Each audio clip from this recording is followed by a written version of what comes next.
नमस्कार साथियों, what to do for UPSC के इस यूट्यूब चैनल पे आपका एक बार फिर से बहुत-बहुत स्वागत है और मैं आज उपस्थित हूँ एक और नए टॉपिक के साथ। और आज का जो टॉपिक है, वो दरअसल है भारत में राष्ट्रवाद, विशेष तौर पे आधुनिक राष्ट्रवाद की शुरुआत के कारण। भारत में जो मॉडर्न और नेशनलिज़्म है, उसकी शुरुआत कैसे हुई? उन शुरुआत होने के पीछे की वजह, कारण क्या-क्या रहे, उन्हें हम विस्तार से देखने का प्रयास करेंगे। तो आप देख सकते हैं, उससे पहले मेरा नाम रामजी कुमार है और मैं एक यूपीएससी एस्पिरेंट हूँ। इतनी ही मेरी फ़िलहाल वजूद है, बाकी वजूद बढ़ाने हेतु संघर्षरत हैं हम सभी। बहरहाल आइए अपने टॉपिक पे।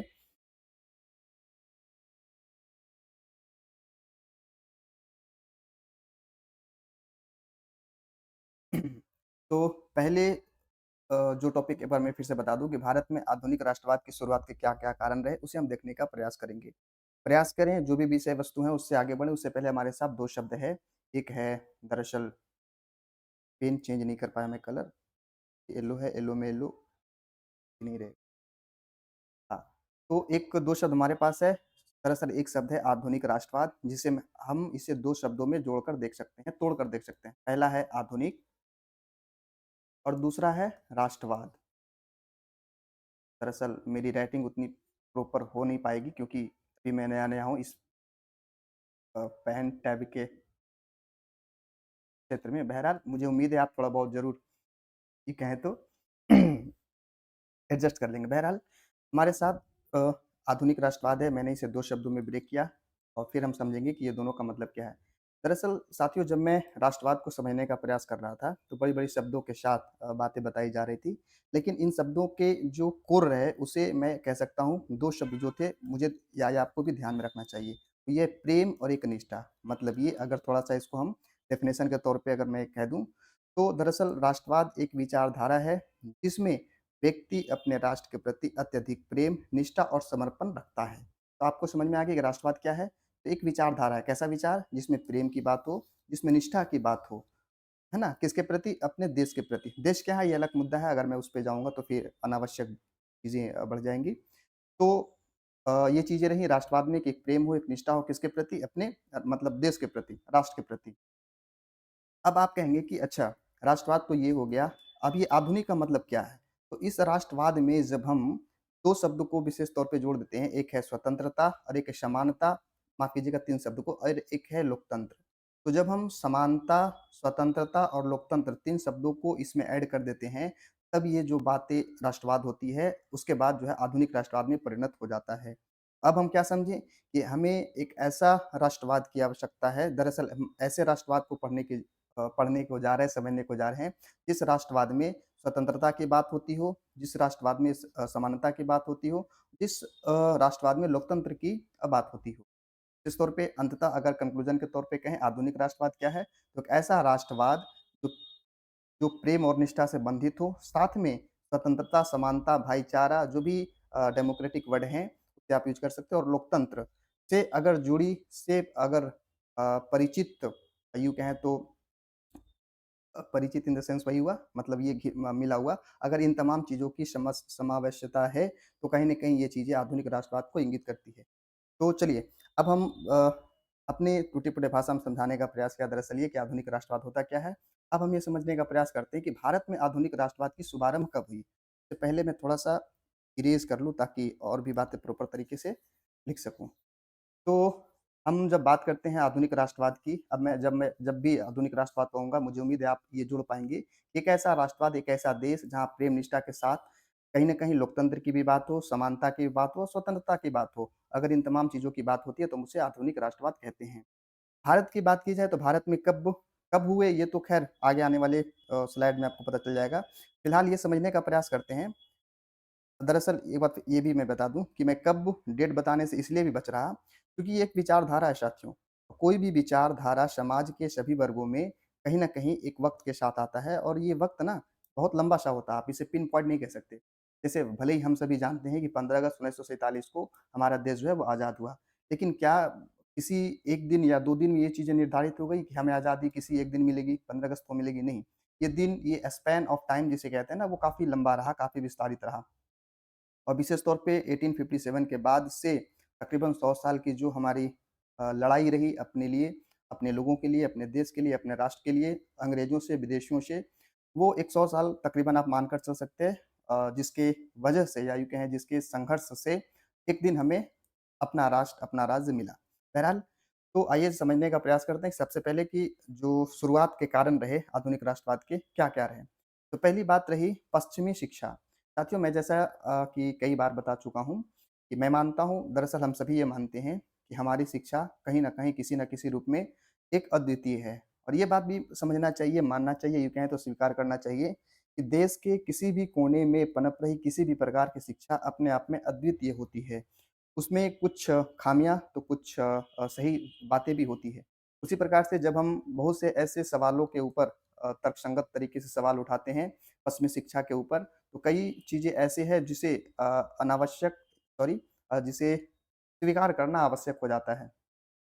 तो ये बात है तकरीबन जब आपको पता होगा 16वीं शताब्दी, 17वीं शताब्दी की शुरुआत से ही भारत में या यूँ कह लें एशिया में जो ब्रिटिशर्स हैं, उनकी आगमन शुरू हो गई और हालाँकि शुरू तो पहले से ही हो गई थी, लेकिन 1600 के शुरुआत में पहली बार कारखाना लगा और वहाँ से भारत के परिप्रेक्ष्य में उनकी जो आप कह सकते हो सदस्यता यूँ कह लें, हस्तक्षेप बढ़ता चला गया।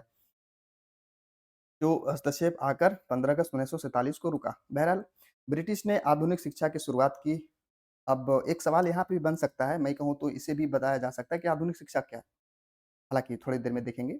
जिसने भारतीयों को कहीं न कहीं स्वतंत्रता, समानता और लोकतंत्र जैसे विचारों से परिचित कराया। मतलब आधुनिक शिक्षा का मतलब ये हुआ ना, इसका एक शब्द मैं यहाँ पे बार-बार यूज़ करूँगा, एक तरीके से विचार है मेरा, वो ये कि जब भी आप किसी भी प्रकार के शब्द को देखें, जैसे यहाँ पे मैंने आधुनिक शिक्षा की बात कही, यहाँ पे मैंने आधुनिक राष्ट्रवाद की बात कही, तो जो कोर है, कोर दरअसल जैसे राष्ट्रवाद है, तो इसके पीछे जो भी लगे हैं, इसका मतलब है कि ये कई प्रकार के हैं, तभी इसे संदर्भित किया जा रहा है इस शब्द के साथ जोड़ करके। मतलब ये, जब राष्ट्रवाद की हम बात करते हैं, तो हालाँकि मैं वहाँ बताया नहीं चूँकि बहुत ज़्यादा बताने की आवश्यकता थी नहीं, लेकिन फिर भी अगर आप राष्ट्रवाद को और प्रॉपर तरीके से आगे बाँटेंगे दरअसल तो सांस्कृतिक राष्ट्रवाद, राजनीतिक राष्ट्रवाद, आर्थिक राष्ट्रवाद इस प्रकार से है ना बाँटा जाता है, 3 भागों में बाँटा जाता है। सांस्कृतिक राष्ट्रवाद में कहा जाता है भाषा, परंपरा और संस्कृति को महत्व दिया जाता है। राजनीतिक राष्ट्रवाद की बात करें तो उसमें कहा जाता है कि जिस देश की स्वतंत्रता और राजनीतिक संप्रभुता हो, बीच में प्राथमिकता दी जाए, उसे हम क्या कहेंगे? राजनीतिक राष्ट्रवाद कहेंगे। तीसरी बात कही जाती है आर्थिक राष्ट्रवाद, व्हिच मीन्स जिस देश में आर्थिक स्वतंत्रता और स्वावलंबन पर जोर दिया जाए, उसे हम क्या कहेंगे? आर्थिक राष्ट्रवाद। मैं ये समझता हूँ या मैं ये मानता हूँ कि भारत में ना सौभाग्य से हम तीनों प्रकार के जो भी बँटवारा हुआ सांस्कृतिक, राजनीतिक और आर्थिक राष्ट्रवाद तीनों ही अपने-अपने चरम सीमा पे या किसी भी सेंस में कहें तो पर्याप्त है। और तो और जो भारत में स्वतंत्रता, समानता, लोकतंत्र की बात होती है वो भी हमारे राष्ट्रवाद में सन्निहित है। और इसी सन्निहित होने की जो बात मैं कर रहा हूँ, इसी शुरुआत कभी सन्निहित होना मतलब सम्मेलन होना कब से शुरू हुआ, कब से हमारे देश में इन तमाम चीज़ों की समायता, स्वीकार्यता बढ़ी, उसी बात को पढ़ने के लिए सबसे पहला हमने ये बात कहा कि पश्चिम शिक्षा का परिचय। जैसे ही लोगों में आधुनिक शिक्षा की मतलब यूँ कहें तो परिचित हुए, जिसमें स्वतंत्रता की बात कही गई, समानता की बात कही गई, लोकतंत्र जैसे नए-नए शब्द लोगों को देखने को मिला, सुनने को मिला। तो ऐसे विचार आने के बाद जो है सो कि लोगों में कहीं न कहीं आधुनिक राष्ट्रवाद के प्रति आकर्षण बढ़ा। उसी बीच चूँकि लोगों में जैसा कि मैंने आपको बताया कि अंग्रेजी जो शब्द हैं सॉरी भाषा, उनसे ज़्यादा से ज़्यादा लोगों में पहुँची मतलब ज़्यादा से ज़्यादा लोग अंग्रेजी पढ़ना, बोलना सीखे। हालाँकि ऐसा नहीं है कि क्या कहते हैं अंग्रेज़ के आने से पहले भारत में अंग्रेजी शिक्षा नहीं थी, पर गिने-चुने लोगों के पास थी, जो बड़े-बड़े राजा-महाराजा होते थे, उनके पास ही इस प्रकार के भाषाओं का यूँ कहें तो पहुँच थी। दरअसल जब लोगों में अ, पस मतलब भारतीय लोगों में पश्चिमी शिक्षा का प्रभाव पड़ा, लोग पढ़ना-बोलना सीख गए। उसके बाद लोगों ने रूसो को भी पढ़ा, रूसे नहीं रूसो है दरअसल, रूसो है, फिर आप इसको क्या कहते हैं मोंटेस्क्यू हैं, वोल्टेयर हैं, ये मेरे थोड़े से ज़्यादा करीबी हैं, चूँकि इनको जब आप पढ़ेंगे रूसो और ये बहुत ही प्रॉपर तरीके से जो भी समाजवाद है, जो लोकतंत्र है, इनको परिभाषित किया है। जब इनके बातों को, इनके तर्कों को पढ़ने का प्रयास करेंगे, तो फिर और भी ज़्यादा ही पारदर्शिता के साथ आज की जो व्यवस्था है, भारतीय व्यवस्था है, विशेष तौर पे अन्य जो वैश्विक स्तर पे व्यवस्था है, जो कहीं न कहीं आधुनिक राष्ट्रवाद के या तो हैं या फिर होने का प्रयास कर रहे हैं। उनकी बातों को ज़्यादा अच्छे तरीके से पो आप समझ पाएँगे जब इनको आप पढ़ेंगे तब। बहरहाल तो जब रूसो मोंटेस्क्यू और वोल्टेयर जैसे विचारक को लोगों ने पढ़ा, तो तब बातें समझ में आई। लोगों ने अपने ही विचार को कहीं न कहीं तर्कसंगत तरीके से देखने के आदी हो गए। लोगों ने तमाम चीज़ों को तर्क के साथ देखना, तर्क के साथ पढ़ना, तर्क के साथ समझना शुरू किया और अंततः एक क्रम के साथ क्रमिक रूप में लोगों में आप कह सकते हो कि आधुनिक राष्ट्रवाद जैसे जो विचार है वो पनपने लगे। बहरहाल ये थे पहला पॉइंट जिसके माध्यम से हमने ये समझा या समझने का प्रयास किया कि भारत में जब भी आधुनिक राष्ट्रवाद की शुभारंभ हुई, तो उसके कारण क्या रहे? तो पहला कारण क्या था? पश्चिमी शिक्षा का परिचय। आइए अब दूसरे कारण के जानने का प्रयास करते हैं कि दूसरा कारण क्या रहा जिसके माध्यम से ये चीज़ें और प्रगाढ़ तरीके से, सघन तरीके से लोगों में व्याप्त हुई। बहरहाल, पहली तो हमने देखा दूसरा कारण है आर्थिक शोषण। साथियों, हमारा जो दरअसल भारतीय समाज की एक प्रवृत्ति रही है, जब तक आपके ऊपर प्रत्यक्ष रूप से शोषण ना हो ना, जब तक हम जागते नहीं हैं। चाहे वो आर्थिक रूप से हो, सामाजिक रूप से हो, धार्मिक रूप से हो, सांस्कृतिक रूप से हो, जो भी तमाम चीज़ें रही हो। तो चूँकि भारतीय हालाँकि ये भी बात कही जा सकती है, हालाँकि फिर तो वो विषयोत्तर बातें हो जाएँगी। बहरहाल, आर्थिक शोषण ने कैसे राष्ट्रवाद को शुरुआत को यूँ कहें तो एक कारण है। तो ब्रिटिश नीतियों के कारण पारंपरिक जो उद्योग थे दरअसल होगा अच्छे से तरीके से। British policy led to economic decline of the traditional industries, unemployment and poverty. मैं अपने लफ्ज़ों में कहूँ तो चूँकि भारतीय अर्थव्यवस्था स्वावलंबी अर्थव्यवस्था थी, जब ब्रिटिश सरकार ने अपने कदम भारत में नहीं रखे थे तब भी। आज हम विश्व गुरु होने की बात करते हैं, आज हम तकरीबन ये बात करते हैं कि विश्व अर्थव्यवस्था में भारत की जो भागीदारी वो बढ़े। अभी आपको पता होगा तकरीबन 4% के आस-पास हमारी भागीदारी है, यदि मैं सही हूँ तो। और उस वक़्त जब भारत जब भारत अपनी पुरातन काल तो नहीं कह सकते बट हाँ, ब्रिटिशर्स के आने से पहले यानी कि किसी के अधीन होने से पहले तकरीबन 24% के आस-पास हमारी भागीदारी थी पूरी अर्थव्यवस्था में। आज जो है दरअसल 26% अमेरिका की है। तो आप समझ सकते हैं हम उस वक़्त भी स्वावलंबी थे कहीं न कहीं आर्थिक पर्सपेक्टिव से भी। लेकिन चूँकि ये क्या कहते हैं ब्रिटिशर्स आए हमारे देश में, शुरुआत में तो अपनी एक नीति बताई, उस नीति में महज़ व्यापार सन्निहित था, व्यापार शामिल था। लेकिन कुछ दिनों के बाद उनकी नीतियाँ इस प्रकार से हमारे देश के लोगों के प्रति बनाई जाने लगी। हालाँकि इसके पीछे भी कारण है, चार्टर्ड एक्ट आता है, फिर चीज़ें जो भी है एक तरीके से बढ़ती है, मैं उसमें जाने से बच जाऊँगा। फिलहाल हमारी तो अभी एक तरीके से अ, ये प्रयास होना चाहिए सिर्फ़ ये कि कारण क्या-क्या रहे। तो ब्रिटिश नीतियों के कारण पारंपरिक उद्योगों का पतन हुआ स्वाभाविक तौर पे, क्योंकि वो अपने व्यापार को समृद्ध करने हेतु भारत आए थे और उनके व्यापार की समृद्धि तभी हो सकती थी जब यहाँ जो समृद्ध व्यापार है उसको कहीं न कहीं कम किया जाए या न्यून किया जाए या फिर हाशिए पे लाया जाए। तो ऐसा जब हुआ तभी आप कह सकते हो लोगों में एक तरीके का आक्रोश बढ़ा और आक्रोश तो एक प्रतिफल था, उससे पहले लोगों में क्या हुई बेरोज़गारी बढ़ी और एक गरीबी बढ़ा। तो स्वाभाविक तौर पे जैसा कि मैंने आपको बताया कि हमारे देश में जो भी संचार व्यवस्था माफ़ कीजिएगा आर्थिक व्यवस्था थी, वह स्वावलंबन थी और जो हम बात करते हैं आज की, हम अपने देश की अर्थव्यवस्था को तभी सुदृढ़ कर पाएँगे जब एमएसएमई को ज़्यादा से ज़्यादा यूँ कहें तो बढ़ा पाएँगे और उस वक़्त की अर्थव्यवस्था एमएसएमई पर ही आधारित थी। सभी छोटे-छोटे ग्राम में, सभी छोटे-छोटे जगहों पे अपनी पूर्ति हेतु जो भी तमाम चीज़ें होनी चाहिए, कपड़े का बुनाई मसालों का व्यापार अ, और भी जो भी तमाम चीज़ें हैं वो यूँ कहें तो परिचालित हो रही थी, संचालित हो रही थी। इसके आने से जो अंग्रेज़ हैं, उनके आने से इन तमाम चीज़ों को कहीं न कहीं कम किया गया। कम करने के माध्यम से जो रोज़गार थे लोगों में वो गई, बेरोज़गारी का दर बढ़ा और बेरोज़गार होना स्वाभाविक तौर पे आपको एक गरीबी की तरफ धकेलता है। आज भी 2020 के बाद जो बेरोज़गारी हुई थी, उसके माध्यम से या फिर उसके प्रकोप से काफ़ी हद तक गरीबी की भी जो प्रतिशतता है वो बढ़ी थी। तो गरीबी का बढ़ना कहीं न कहीं इस बात से भी परिचालित था कि लोगों के रोज़गार जा रहे थे। तो बेरोज़गार रोज़गार का जाना, गरीबी बढ़ना कहीं न कहीं एक शोषण और एक आक्रोश लोगों में मतलब पैदा किया और इस आक्रोश का फ़ायदा यूँ कह लें इस शोषित समाज के जो हक में बात करने वाले लोग हुए, उन्होंने इस बात से अवगत कराया कि नहीं, आपके साथ गलत हो रहा है। तमाम चीज़ें जो एक राजनीतिक तौर पे होती है। इस शोषण ने भारतीयों को सामूहिक प्रतिरोध की आवश्यकता का एक एहसास कराया। मतलब क्या? स्वाभाविक तौर पे आप जिस भी क्षेत्र में हैं, 1 सेकंड मैं इसको हटा देता हूँ। आप जिस भी क्षेत्र में जैसे एजुकेशन के क्षेत्र में अभी मैं अगर थोड़ा-सा एग्ज़ाम्पल के तौर पे बात करूँ अगर कोई बिहार से देख रहे हों तो अभी बीपीएससी का मुद्दा चरम सीमा पे है। मुझे मौका मिला नहीं विशेष तौर पे उसके बारे में कुछ बात कहने का लेकिन कहना चाहिए। तो मैं ये कह रहा कि अगर आप किसी भी क्षेत्र से जुड़े हैं और आप किसी बड़े सत्ता या फिर किसी के माध्यम से सताए जा रहे, शोषित हो रहे, तो आपके अंदर स्वाभाविक तौर पे जो एक सामूहिकता का भाव है, वो आ जाता है। जैसे कि बीपीएससी की जैसा कि मैंने आपको कहा कि बीपीएससी में जो भाई-बंधु हैं, उनको सताया जा रहा। अभी मैं ये सांकेतिक तौर पे कह रहा, मीडिया के आधार पे कह रहा मतलब क्योंकि कोर्ट ने भी ऐसी बातें कही नहीं जिसके माध्यम से कहा जाए कि हाँ, आप जो बीपीएससी है, वो कुछ गलत कर रही। अभी हालाँकि उनका रिपोर्ट आना बाकी है कोर्ट का, तभी। पर फिर भी चूँकि किसी न किसी प्रकार से हम शोषित हो रहे हैं एज़ अ बीपीएससी स्टूडेंट, तो जब भी मुझे मौका मिलता है, दरअसल हम सभी को मौका मिलता है सामूहिक तौर पे प्रतिरोध करने का, हम थोड़ा-सा भी पीछे नहीं हटते। उसी प्रकार यहाँ भी हुई जब भारत में अंग्रेज आए, लोगों को सामूहिक तौर पे उद्योग से बेदखल किया, वो उन्हें अपने रोज़गार को ना करने पे मजबूर किया क्योंकि उनका रोज़गार का ना होना ही उनके रोज़गार का बढ़ोतरी का कारण बनता।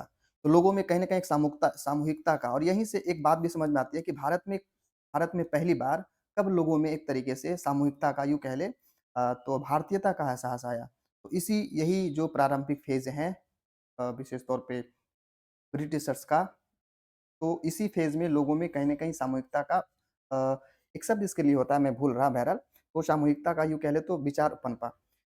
तो आर्थिक कारण में हालाँकि मैं ज़्यादा वो कर गया, बहरहाल इस शोषण ने भारतीयों को सामूहिक प्रतिरोध की आवश्यकता का एहसास कराया, मतलब ये कि जब तक हम लोग सामूहिक रूप में मिल कर के हम ये नहीं करेंगे क्या कहते हैं उसको, प्रतिरोध नहीं करेंगे तो बहुत मुश्किल होगा। और जैसा कि मैंने आपको कहा पहले ही स्लाइड में कि जब तक हम समानता की बात नहीं करेंगे, समानता तभी होगा जब सभी मिल करके एक साथ हम यूँ करेंगे प्रतिरोध करेंगे। हालाँकि प्रतिरोध ही एक ऐसा उपाय नहीं है जिसके माध्यम से समानता लाई जाए।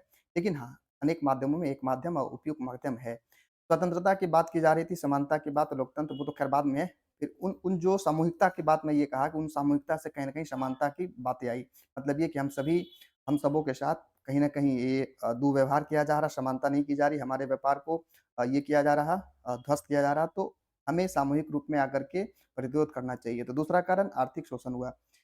अगला जो कारण हुए भारत में आधुनिक राष्ट्रवाद की शुरुआत के कारण का तीसरा कारण है सामाजिक और धार्मिक सुधार आंदोलन की भूमिका। स्वाभाविक तौर पे जब कोई भी समाज अपने व्यापक या यूँ कह लें किसी भी स्तर पे एक नए विचारधारा से जुड़ता है, तो उस विचारधारा के जुड़ने के पीछे के जो कारण होते हैं, उन अनेक कारणों में एक कारण होती है, वहाँ के बड़े-बड़े या फिर यूँ कह लें एलीट लोगों की भूमिकाएँ।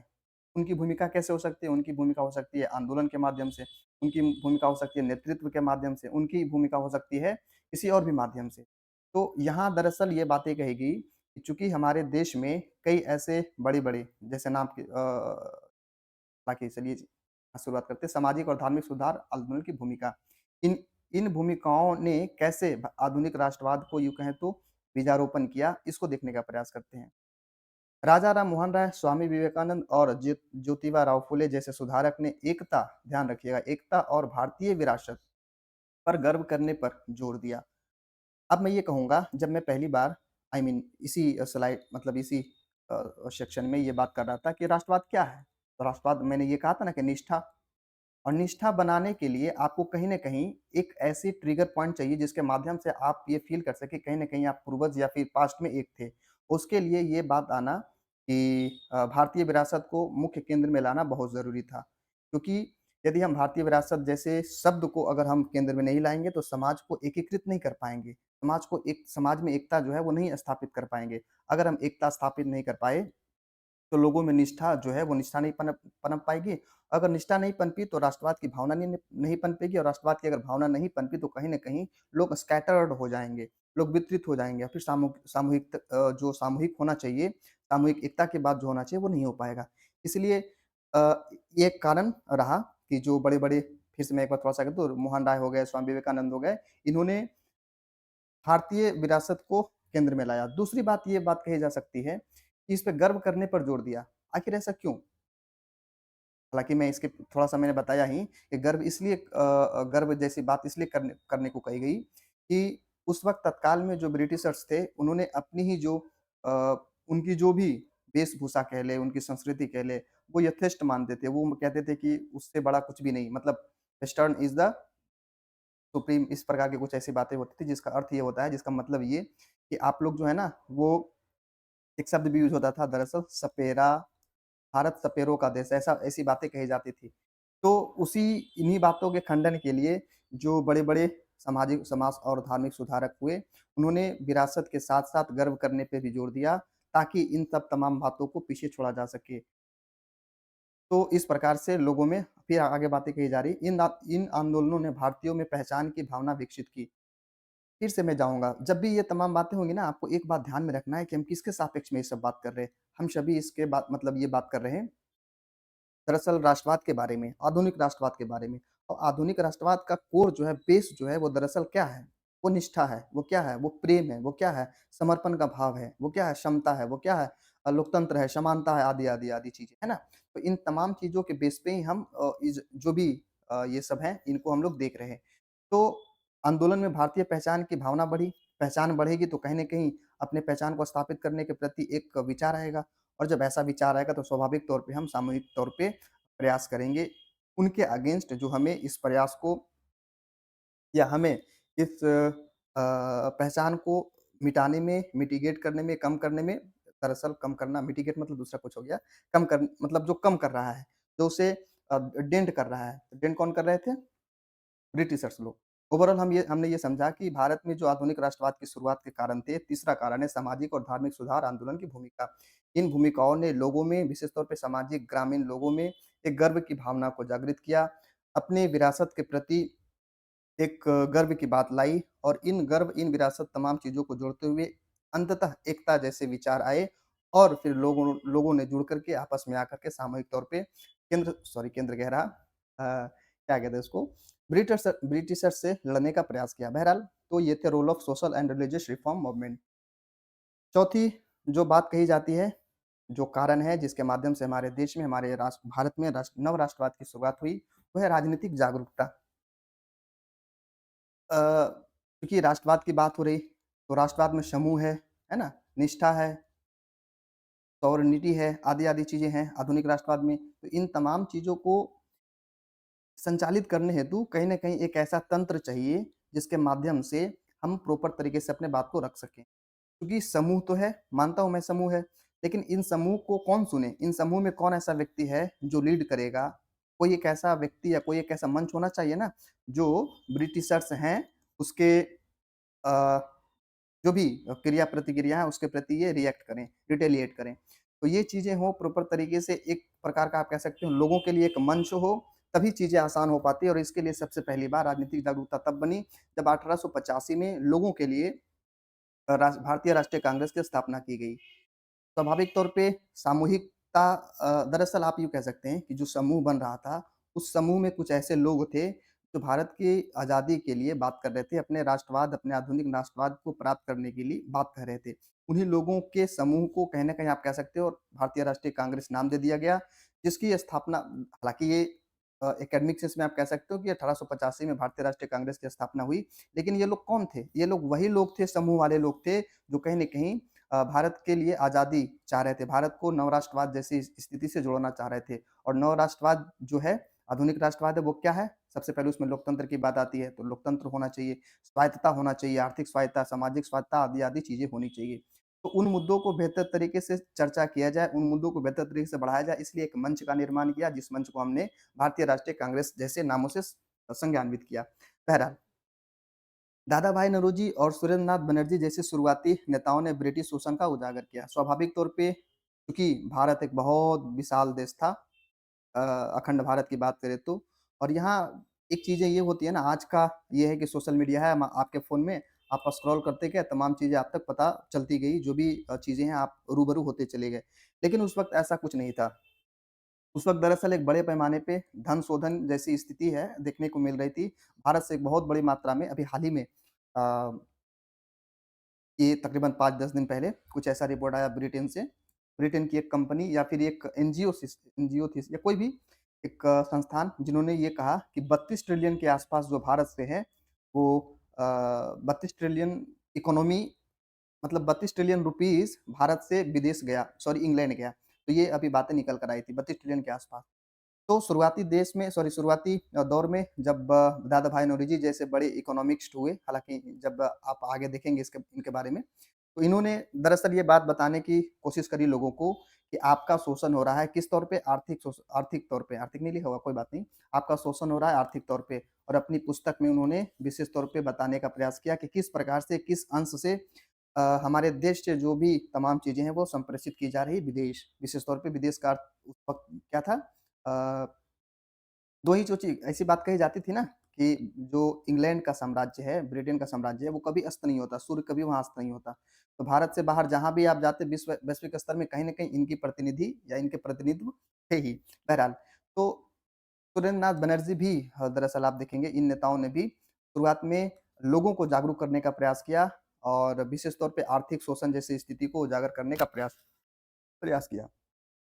तो इन प्रयासों के माध्यम से लोगों को ये पता चला कि हमारे देश में इतनी बड़ी धन संपदा है जिसका मिसयूज दरअसल वो लोग कर रहे हैं। और इसका परिणाम विगत जैसा कि मैंने आपको बताया कि पहले से ही कहीं न कहीं गरीबी, बेरोज़गारी जैसी स्थिति प्रॉपर तरीके से समाज को खाए जा रही थी। इसी बीच अगर आपको कहता है कि आपके गरीब होने का कारण आप नहीं हो, आपके गरीबी होने का कारण, बेरोज़गारी होने का कारण कहीं न कहीं हमारे जो ये हैं ब्रिटिशर्स हैं, वो है उनको भगाने की आवश्यकता है, उनके विरुद्ध संघर्ष करने की आवश्यकता है, तब कहीं जाकर हमारे देश में जो गरीबी है लाचारपन जो है वो कहीं न कहीं उसकी स्थिति बेहतर हो पाएगी। तो इस तरीके से लोगों के अंदर जागरूकता आया और कहीं न कहीं एक छोटे से अंश में ही सही राष्ट्रवाद आगे चलकर आधुनिक आधुनिक राष्ट्रवाद जैसे जो विचार है, जो वाद है दरअसल, वो पनपने लगे। तो भारत में आधुनिक राष्ट्रवाद की शुरुआत के 4 कारण में सॉरी चौथे कारण को हमने देखा राजनीतिक जागरूकता। अगली अगला पॉइंट है विद्रोह का प्रभाव, विद्रोह का प सॉरी विद्रोह का विद्रोहों दरअसल रिवोल्ट्स जिसको कहते हैं ना गला सूख रहा है मेरा वैसे, खैर पास में पानी है नहीं। तो विद्रोहों का प्रभाव में सबसे पहली बात स्वाभाविक तौर पे जब भी विद्रोह की बात आती है, तो हम पहली बार जो रिकॉग्नाइज़्ड विद्रोह है उसे हम 1857 है ना? सिपाही विद्रोह जिसे कहते हैं, 1857 विद्रोह को हम लोग रिकॉग्नाइज़ करते हैं। तो ये प्रभाव कैसे भारत में आधुनिक राष्ट्रवाद के यूँ कहें तो रोपण हुआ, राष्ट्रवाद की शुरुआत के कारण बने। तो 1857 का विद्रोह भले ही असफल रहा, हालाँकि बहुत से लोग कहते हैं कि इन्हें असफल कहना शायद सही नहीं होगा। इसके पीछे के तर्क भी दिए जाते हैं कि खैर तर्क को थोड़े-से देर में, लेकिन इनके प्रतिरोध और राष्ट्रीयता के बीज बोए। एक बार थोड़ा-सा मैं अगर संक्षेप में बता दूँ कि 1857 था क्या? विद्रोह दरअसल क्या था? तो 1857 में दरअसल मंगल पांडे 2-3 नाम आते हैं इसमें मंगल पांडे को ये लिया जाता है, मतलब मुख्य नेता के तौर पे। अगर नेता तो नहीं कहना चाहिए, स्वतंत्र सेनानी से संबोधित की जानी चाहिए। बहरहाल, तो 1857 में दरअसल ये जो मंगल पांडे थे, ये ब्रिटिश में ही सैनिक के तौर पे अपने कार्यरत थे, अपनी सेवाएँ दे रहे थे, आप ऐसा कह सकते हो। दरअसल ऐसी बातें कही गई, ऐसी बातें फैलाई गई जो कहीं न कहीं सही था या गलत ये तो इतिहास बताएगा। दरअसल ये एक मुद्दा का विषय है, विवाद का भी विषय है। जब आप ये क्या नाम है, सतीश चंद्रा को पढ़ेंगे, फिर एक और क्या नाम है उपाध्याय करके हैं, उनको पढ़ेंगे, तब दोनों में बातें कुछ अलग तरीके से कही गई। बहरहाल मुझे या हम सभी को उन मुद्दों पे नहीं जाना है, ये समझने का प्रयास करना है कि 1857 के विद्रोह में क्या ऐसा चीज़ हुआ जिसके माध्यम से आधुनिक राष्ट्रवाद की बातें उभर कर आई। इसमें पहली बात ये हुई मैंने आपको कहा ना सांस्कृतिक रूप से, तो सांस्कृतिक पहचान की एक कहीं न कहीं सामूहिकता स्थापित हुआ। वो कैसे? कि लोगों ने ये बात को ये कहा दरअसल ये जो विवाद उत्पन्न हुआ था इसी बात को लेकर कि जो राइफ़ल है उसमें कहीं न कहीं सूअर और क्या कहते हैं गाय के जो चर्बी है सुअर और गाय, सॉरी गाइज़, सुअर और गाय की जो चर्बी है वो डाली जाती है। अब बताइए क्योंकि मैंने ऐसा कहा कि आधुनिक राष्ट्रवाद का एक पक्ष सांस्कृतिक रूप से एकजुट का होना भी है। हालाँकि ये बहुत मजबूत पक्ष नहीं है, लेकिन फिर भी स्वाभाविक तौर पे शुरुआती में थोड़ा-सा पक्ष भी बहुत बड़े अक्ष की निर्माण करता है। बहरहाल तो सूअर और गाय की चर्बी की बात कही गई जिसमें हिंदू और मुस्लिम दोनों एक रूप से आप कह सकते हो एक एकरूपता वाली जो स्थिति है वो पनपी और अंततः लोगों ने ये माना कि हम यानी कि भारतवासी हिंदू हो या मुस्लिम हो, कहीं न कहीं एकरूपता के आधार पे मिल-जुल कर रहना है। हालाँकि इसके कोई अभी स्पष्ट प्रमाण नहीं आए कि कित हद तक लोगों में एकरूपता जैसी बात आई। लेकिन राष्ट्रीयता की जो बीज है, वो इस माध्यम से या इस घटना के माध्यम से लोगों में आ गया। किस बात की? कि हम लोग एक हैं, हम लोग को एक एक होकर के प्रतिरोध करना है किसका? अंग्रेज़ों का। तो इस प्रकार से एकरूपता आना अंग्रेज़ों के प्रति आप कह सकते हो विरोधाभास की स्थिति सॉरी विरोध की स्थिति एक अंश में कह सकते हो आप कहीं न कहीं आधुनिक राष्ट्रवाद की शुरुआत हुई। बहरहाल, इनमें भारतीयों को ब्रिटिश शासन के खिलाफ एकता की आवश्यकता का एहसास कराया गया। स्वाभाविक तौर पे जब हमारे देश में कई ऐसे पढ़े-लिखे थे जो उनके ही जो ब्रिटिश शासन है उनका एक हिस्सा बन रहे थे। इस घटना के बाद जो ब्रिटिश शासन में भारतीय लोग थे, उन्होंने उन लोगों में एक तरीके से आप कह सकते हो एकता की भावना भी जागृत हुई कि नहीं-नहीं चूँकि हमारे देश में आपको पता होगा कि ये 29 क्या था ये डेट मुझे ध्यान में नहीं है। इसको इनको मंगल पांडे को डेथ फांसी की सज़ा कब दी गई थी? बहरहाल मैं भूल गया शायद। खैर, तो ये बात कही गई कि हमारे देश में ही, हमारे लोगों के बीच ही इस तरीके का सूअर और गाय की चर्बी का वो उपयोग करके हमारी जो सांस्कृतिक पहचान है उसको मिटाने की प्रयास की जा रही, हमारे ही लोगों को फांसी की सज़ा दी जा रही, तो हम कैसे हो सकता है कि इनके जो सरकारी या फिर जो शासन है उसके हम हिस्सा बने रहें। इस प्रकार से कई लोगों के समक्ष जो है एकजुटता का भाव आया, समानता का कहीं न असमानता की जो एक पहचान है वो इन्होंने कहीं न कहीं आप कह सकते हो महसूस किया कि हम लोगों के साथ छल व्यवहार जो भी चीज़ें हैं वो की जा रही है। अंततः ये कहा जा सकता है कि इन घटनाओं ने कहाँ गया? हाँ, इन घटनाओं ने एकजुटता, एकरूपता लोगों को बढ़ाया मतलब एकजुट होने के लिए प्रेरित किया, एकरूप होने के लिए प्रेरित किया। और अंततः राष्ट्रवाद मतलब होता ही क्या है? एकजुट होना, अपने राष्ट्र के प्रति समर्पण जैसी स्थिति को देना और यहाँ जो शासन में लगे थे कई ऐसे लोगों ने इस्तीफ़ा दे दिया। क्यों? क्योंकि अब वो समझ रहे थे कि नहीं हमारे लोगों के साथ, हमारे देश के जो भी लोग हैं उनके साथ अत्याचार हो रहा है, उनके साथ सही नहीं हो रहा। तो समर्पण के भाव दिखाए कि नहीं हम आपके जो भी नौकरी है उनको मैं त्याग करता हूँ। तो इन चीज़ों से धीरे-धीरे लोगों में आधुनिक राष्ट्रवाद की शुरुआत हुई। अगला कारण की बात अगर हम करें, तो प्रेस और साहित्य की भूमिका। साथियों, ये अत्यधिक महत्वपूर्ण तब हो जाता है, जब आपके पास कम्युनिकेशन का आधार महज़ प्रेस और साहित्य ही हो। प्रेस का मतलब दरअसल उस वक़्त द हिंदू और केसरी सॉरी मैं पहले इसको कंप्लीट कर लूँ। किसी भी समाज की जो एक धड़ा है, जो कहीं न कहीं आपको इस बात की भी जानकारी होगी कि उस प्रकार के जो अखबार होते थे, उसमें कार्टून के माध्यम से भी लोगों को बताई जाती थी। वो इसलिए भी क्योंकि अभी हमारे देश में तकरीबन 60% I am not sure, let me cross check मैं कर लूँगा बाद में क्रॉस चेक। साक्षरता दर कितना आप देख सकते हो, अभी भी बहुत ज़्यादा साक्षरता मतलब सैटिस्फाइड साक्षरता दर नहीं है हमारे देश में। इतना ज़्यादा सरकार की तरफ से या यूँ कह लें 80 साल स्वतंत्रता प्राप्त करने के बाद भी। हम बात कर रहे हैं आज से 150 साल तकरीबन 200 साल पहले अगर थोड़े से एडजस्ट कर लें तो, उस वक़्त हमारे देश में विशेष तौर पे ग्रामीण परिवेश में साक्षरता दर अत्यंत ही कम थी। तो साक्षरता दर कम होने के कारण जो अखबार में शब्द लिखे जा रहे थे, उन्हें तो समझ पाना मुश्किल था। तो उन्हीं अखबारों के कई पन्नों में सांकेतिक तौर पे मान लीजिए ये एक ब्रिटिश है और ये कोई भारतीय है, ये गोली चला रहा है, ठाई, ठाई, ठाई कुछ इस तरीके से। इस तरीके से वो अपनी प्रस्तुति करके लोगों को बताने का प्रयास करते थे कि हम बहुत ज़्यादा शोषित हैं। तो ये बातें रही, अब ये समझने का प्रयास करते हैं कि इनकी भूमिका कैसे रही। द हिंदू, केसरी और अमृत बाज़ार पत्रिका जैसे समाचार पत्रों ने राष्ट्रीय विचार को प्रसार किया। अब यही बात आ गया ना यहाँ पे कि राष्ट्रीय विचार है क्या? तो राष्ट्रीय विचार थे सामूहिक रूप से एक होना, राष्ट्रीय विचार थे जो दरअसल स्वतंत्रता है ना? स्वतंत्रता, समानता ये सब क्या थे? ये सब राष्ट्रीय विचार थे। और बात क्या थी अगर थोड़ा-सा और दूर में जाएँ, तो अंग्रेज़ों के खिलाफ जो इंग्लिशमैन थे दरअसल, अंग्रेज़ों के खिलाफ विरोध प्रदर्शन, ये भी एक कहीं न कहीं राष्ट्रीय विचार थे। क्यों? क्योंकि तब अगर हम इनको विरोध नहीं करेंगे, इनको अगर हम बाहर नहीं करेंगे, तो हमारी जो इकोनॉमी है, उनको इन्होंने ही अध्यारोपित किया हुआ है। इन्होंने ही कहीं न कहीं उसमें जो भी एक उपयुक्त पोटेंशियल है, उसको बढ़ने नहीं दिया जा रहा। उसको प्रॉपर तरीके से ग्रो नहीं करने दिया जा रहा। जो भी नियमावली है, जो भी नियम कानून है, वो इस तरीके से बनाए जा रहे हैं, जिसमें सिर्फ़ और सिर्फ़ इंग्लिश जो कंपनीज़ है या फिर जो लोग अंग्रेज़ हैं, उनको फ़ायदा हो। भारतीय कर्मगारों को, भारतीय जो भी व्यावसायिक हैं, उनको बहुत ज़्यादा लाभ ना हो, ऐसी नीतियाँ बनाई जा रही थी। तो इस प्रकार की नीतियों के प्रति आक्रोश आक्रोश के हेतु जागरूकता बढ़ाया जाए, इसलिए लोगों ने जो ये थे, अखबार के माध्यम से ये बात पहुँचाने का प्रयास करा। क्षेत्रीय भाषाओं में साहित्य ने सांस्कृतिक गर्व और जागरूकता को बढ़ावा दिया। जैसा कि मैंने आपको बताया अभी कि द हिंदू ये जो थे, वो दरअसल अंग्रेज़ी में है। ये सब जो है केसरी जो भी आ गया एक और हाँ, क्षेत्रीय भाषाओं में दरअसल मैं ये बताना चाह रहा कि अगर आपको ज़्यादा से ज़्यादा आज भी हम इस बात को कहते हैं, हालाँकि क्यों नहीं हो पा रहा है, ये बात एक बहुत बड़ा एक समस्या का विषय है। प्रधानमंत्री नरेंद्र मोदी जी ने भी इस बात को कहा कि हमारी जितनी भी प्राथमिक शिक्षा हैं, वो कहीं न कहीं क्षेत्रीय भाषा में ही दी जानी चाहिए। स्वाभाविक तौर पे दोस्तों मान लिया जाए मैं अगर हिंदी में पला-बड़ा हूँ, मान लीजिए मैं भोजपुरी में पला-बड़ा हूँ, डायरेक्ट मुझे किसी भी बात वो बताई जा रही है, वो माध्यम इंग्लिश है, तो स्वाभाविक तौर पे हम प्रॉपर तरीके से ग्रैब नहीं कर पाएँगे।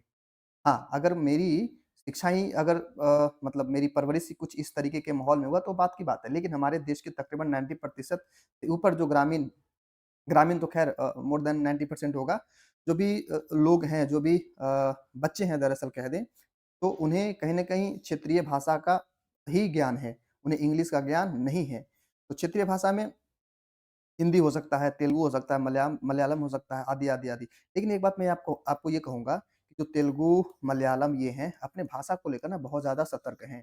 आज भी आप देखेंगे कि जो उनकी प्राथमिक शिक्षाएँ हैं, वो कहीं न कहीं इन्हीं भाषाओं में होती है, तवज्जो दी जाती है। हम सभी जैसे हालाँकि मैं कह दूँ या फिर आज के बच्चे हालाँकि अब तो थोड़ा ये पारदर्शिता या यूँ कह लें कि जो अ नेगेटिव पर्सपेक्टिव वो कम आए, लेकिन फिर भी अगर आप कह दें कि मैं मतलब हिंदी सब्जेक्ट से पढ़ रहा हूँ, मेरी परवरिश जो है वो हिंदी भाषा के साथ हुई है, तो लोग आपको हेय दृष्टि से देखते हैं। लेकिन यहाँ नीचे की ऐसे जो साउथ इंडिया है, वहाँ ऐसा बात नहीं है। तो मैं ये कहना चाह रहा साथियों कि क्षेत्रीय भाषाओं में साहित्यिक, सांस्कृतिक गर्व और जागरूकता को बढ़ावा देने के लिए कहीं न कहीं अ जो अखबार जा रहे थे, उन अखबार की भाषा जो थी वो लैंग्वेज लोकल लैंग्वेज थी। तो लोकल लैंग्वेज होने मात्र से ज़्यादा लोगों तक ये बात पहुँच पाई कि हाँ, हमारे देश में क्या हो रहा है क्या हो रहा है। आज तो ऐसा नहीं है ना कि आज क्या है हम टीवी रिमोट खोले, आज तक लगाए, जी न्यूज़ लगाया, जो कुछ भी लगाए या यूट्यूब आजकल तो न्यूज़ बहुत कम ही लोग देखते हैं न्यूज़ चैनल। लोग तो अपने-अपने जो प्राइवेट जो यूट्यूबर हैं उनकी ही न्यूज़ को कवर करना, देखना ज़्यादा पसंद करते हैं। बहरहाल तो उस वक़्त ऐसी चीज़ें थी नहीं। तो इस तरीके से क्षेत्रीय भाषाओं में प्रॉपर तरीके से बातों को पहुँचाना कहीं न कहीं आधुनिक राष्ट्रवाद की शुरुआत का कारण बना। तो ये थे रोल ऑफ प्रेस और लिटरेचर जो भी आप कह लें। प्रेस और साहित्य की भूमिका। साहित्य की बात मैं थोड़ा-सा कर लेता हूँ, ये तो प्रेस की थी। साहित्य में भी आपने देखा होगा चूँकि जो हमारे क्या हैं बहुत सारे ऐसे लेखक रहे, हालाँकि मैं अगर नाम गिनना चाहूँ तो बहुत सारे हो जाएँगे क्योंकि साहित्य में बहुत कुछ पढ़ा, लेकिन फिर भी सिर्फ़ आपको ये देखना है, ये समझने का बात करना है कि साहित्य में जो भी कंटेंट लिखे जा रहे थे, उन कंटेंट के माध्यम से जो बातें थी, विशेष तौर पे भारत में जो भी अंग्रेज़ों के माध्यम से अत्याचार हो रहे थे, उन उन अत्याचार का पर्दाफ़ाश करने का प्रयास किया जा रहा था। हालाँकि ये बात भी कही जाती है कि साहित्यिक जो भूमिका है, वो इतना ज़्यादा सेंसर्ड था, व्हिच मीन्स जो भी साहित्य आते थे, उनको इतना ज़्यादा सेंसर्ड करके किया जाता था कि उसमें कुछ बातें रह नहीं जाती थी लोगों तक पहुँचाने के लिए। तो ये बात कही जा रही है कि जो भी जितना भी संभव हो पाया, लोगों के मतलब जो भी क्या इसको कहें 1 सेकंड हाँ, जो ये रहे सेकंड मैं दोनों काम है। जो साहित्यकार रहे, जो प्रेस रहे, उनके माध्यम से जहाँ तक संभव हो पाया, अपने तरीके से, पूरे तरीके से लोगों तक जो भी बातें हैं, उसको पहुँचाने की प्रयास की गई। तो इसके माध्यम से आप कह सकते हो कहीं न कहीं अंततः आधुनिक राष्ट्रवाद की शुरुआत के वजहों में से एक वजह बनी। अगली बात कही जा रही है परिवहन और संचार का विकास। जैसे अभी हमने बात किया कि प्रेस और साहित्य, मान लीजिए अखबार है यहाँ मेरे पास, मान ली जाए मेरे पास अखबार है, पेपर है ना? पेपर है और पेपर अगर स्वाभाविक तौर पे पेपर अभी जैसा है कि तकरीबन आपको हर जगह पेपर की जो छपाई का मशीन है वो मिल जाएगा। उस वक़्त तो ऐसा था नहीं। तो पेपर पैन इंडिया में जाए इसके लिए आपको कोई न कोई साधन की आवश्यकता चाहिए होगी। अगर आप प्रॉपर तरीके से सभी तक पहुँचा पाते हैं अखबार इस तरीके से तो एक बात तो ये कि आप जो भी बातें पहुँचा पाई। दूसरी बात क्या कही जा रही कि अगर हम प्रॉपर परिवहन की बात करें, जैसे यहाँ पे एक बार देख लें थोड़ा-सा रेलवे, टेलीग्राफ को ध्यान में रखेंगे आप, डाक सेवा ने भारतीयों को एकजुट होकर संगठित होने में मदद की। एकजुट कब होंगे साथियों? मैं एक एग्ज़ाम्पल के तौर पे बताना चाहता हूँ। मान लीजिए एक ये भारत का एक बहुत बड़ा इलाका है, जैसे पुराने वाले भारत को मैं अगर करूँ, तो आई होप मेरी राइटिंग तो बिल्कुल गंदी है, लेकिन फिर भी मैं कोशिश करता हूँ। चलिए मान लो ये पुराना वाला अखंड भारत है। ये पेशावर, पाकिस्तान आदि-आदि वाली चीज़, इधर थोड़ा-सा नीचे आ जाओ तो बर्मा, ये जो भी हैं, ये नेपाल, अब नेपाल भी पहले तो भारत का हिस्सा बहुत पहले, खैर। तो अगर इस हिस्से से लेकर के चूँकि केंद्र केंद्र तो हालाँकि यहाँ रहता था, ये बंगाल का इलाका और फिर दिल्ली। तो यहाँ से और यहाँ की जो भी अ, ये जोड़ने वाली स्थिति होगी, परिवहन होगी, मार्ग होगा, जो भी होगा, अगर प्रॉपर तरीके से हो पा रहा है, मतलब ये कि यहाँ की जो भी बातें हैं प्रॉपर तरीके से यहाँ पहुँच जा रही, यहाँ की बातें प्रॉपर तरीके से यहाँ आ जा रही, तो क्या होगा ना कि लोगों में संगठित होने का जो एक वक़्त है वो मतलब संगठित होना आसान हो जाएगा। एग्ज़ाम्पल के तौर पे मैं बताता हूँ, यहाँ से बातें निकली कि हम लोग मान लो 5 जनवरी को ये करेंगे बैठक या फिर किसी प्रकार का आंदोलन करेंगे और ये यहाँ पहुँचते तकरीबन 1500 किलोमीटर के आस-पास है।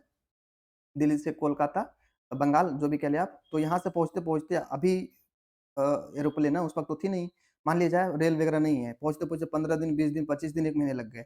तब तो फिर ये समस्याएँ और उत्पन्न मतलब ये हो जाएगी विकराल कि बताओ 1 तारीख को या 5 तारीख को करना है, अब पहुँचने में ये लगेंगे, तो फिर यहाँ से रेडी होने में फिर और ज़्यादा हो जाएगा। मतलब रेडी होने में वहाँ अगर 1 डेढ़ महीने लगते हैं, तो अंतराल तकरीबन 6 से 7 महीने हो जाएँगे। तो ज़्यादा से ज़्यादा प्रॉपर ज़्यादा से ज़्यादा जो ये है, प्रोटेस्ट वगैरह नहीं हो पाएगा। तो चूँकि हुआ यूँ कि रेलवे के आ जाने मात्र से जो भी समस्याएँ थी, वो तुरंत पता चलने लगा कि हाँ, जो भी अच्छी बातें हैं, खराब बातें हैं, जो भी सूचनाओं का आदान-प्रदान है, वो द्रुत गति से होने लगा। टेलीग्राफ ने भी भूमिका निभाई चूँकि यहाँ से तो हाँ, गांधी गांधी जी तुरंत अम्बेडकर सॉरी क्या है, कोई भी मान लिया जाए, अम्बेडकर ही मान लें। हाँ, कि आज मैं ये करने वाला हूँ। ठीक है गांधी ठीक है बापू ये। तो ये चीज़ें आसान हो गई, नहीं तो फिर प्रॉब्लम हो पता होता क्या कि यहाँ जाओ, वहाँ जाओ, तमाम चीज़ें जो भी हैं वो सही नहीं होता मतलब ये कहना चाह रहा मैं। तो रेलवे का, टेलीग्राफ का, डाक सेवाओं का भारतीयों को एकजुट होकर संगठित होने में मदद किया और एक कारण हम माने तो क्या? सूचनाओं का आसानी से आदान-प्रदान। अगर सूचनाओं का आदान-प्रदान नहीं हो पाता प्रॉपर तरीके से, तो ये जो संगठन होने की बात कही जा रही, संगठित होने की बात की जा रही, ये प्रॉपर तरीके से नहीं हो पाता। तो ये समस्याएँ रही। दूसरी बात संचार का विकास हमने देख ही लिया। अब है डाक सेवाएँ, संचार व्यवस्था का मतलब कि डाक वगैरह से चीज़ें हुई। हालाँकि ये बहुत कम यूज़ की जाती थी क्योंकि उस वक़्त तो हमारे पास कोई राइट टू प्राइवेसी नाम का कोई चीज़ था नहीं। जो मन चाहे मतलब जो अधिकारी चाहे उसको पढ़ ले सकता था। तो समस्याएँ विकराल हो जाती। शायद आखिरी होगा अब।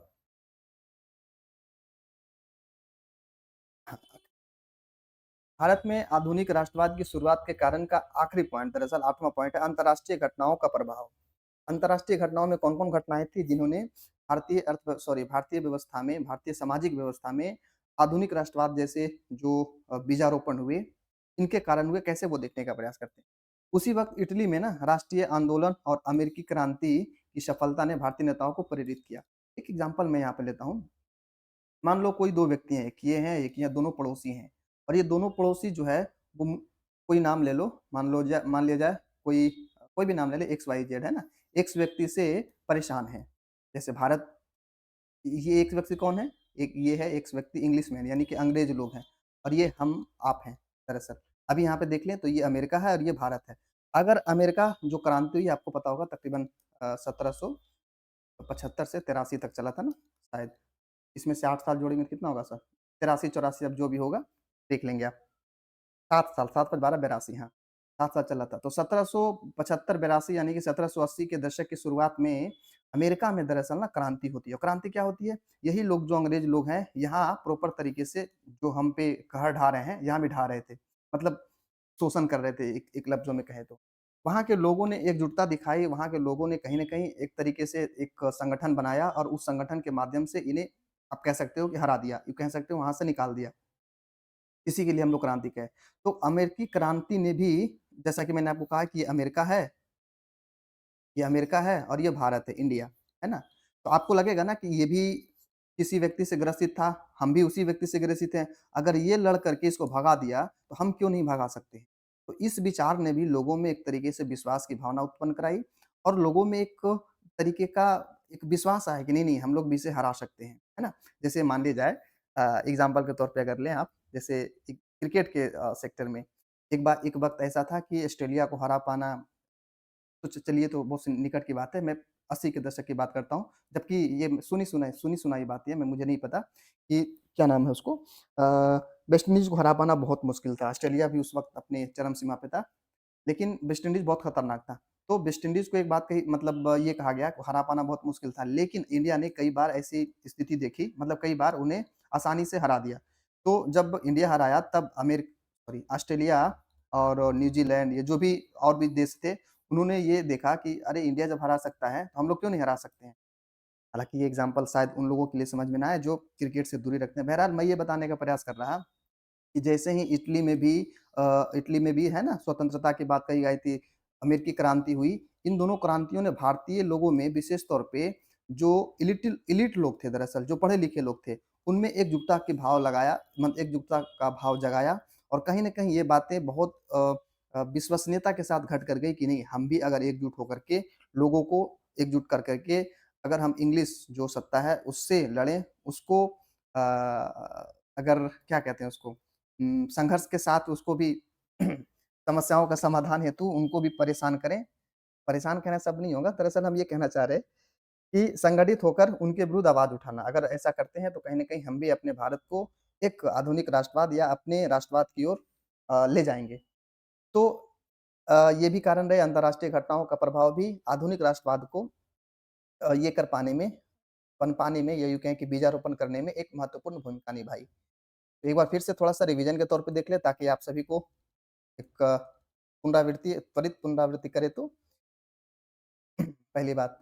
तो सबसे पहले हमने देखा कि दरअसल हम ये देख रहे थे भारत में आधुनिक राष्ट्रवाद की शुरुआत के कारण।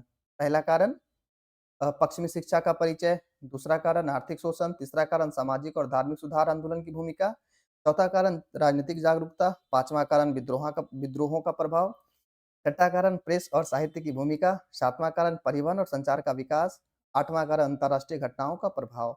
ये थे कुछ कारण जिसके माध्यम से हमने ये देखने का प्रयास किया कि जो आधुनिक राष्ट्रवाद है, उसको कैसे हम लोग हमारे देश की जो बीजारोपण है दरअसल न्यू नेशनलिज़्म का, वो कैसे हुआ? तो इन तमाम कारणों के माध्यम से हमारे देश में राष्ट्रवाद फिर आगे चल कर के आधुनिक राष्ट्रवाद की शुरुआत हुई। तो ये थे कुछ पॉइंट जिसके माध्यम से हमने समझने का प्रयास किया। अंततः मेरे तरफ से बहुत-बहुत शुक्रिया आप सभी को। एक बात और, जब भी मैं पीपीटीज़ के माध्यम से आप तक जो भी सूचनाएँ पहुँचाने की अगर प्रयास करता हूँ, तो मेरी एक छोटी-सी रिक्वेस्ट है। हालाँकि ये आपके ऊपर डिपेंड करता है, आप सक्षम हो तो कर पाओ, आई मीन सैटिस्फाई हो तो कर पाओ, वरना कोई विशेष वो नहीं है। बहरहाल, अगर आप नए हैं तो ज़रूर चैनल को सब्सक्राइब करें। चैनल का नाम what to do for UPSC YouTube channel है। बहरहाल, आज के लिए सिर्फ़ इतना ही। जब तक आप खुश रहें, देखते रहें what to do for UPSC और हाँ, एक लाइक ज़रूर करके जाएँ। चलिए, आज के लिए सिर्फ़ इतना ही। मिलते हैं अगले सेशन में। शुक्रिया एंड थैंक्स फॉर वॉचिंग।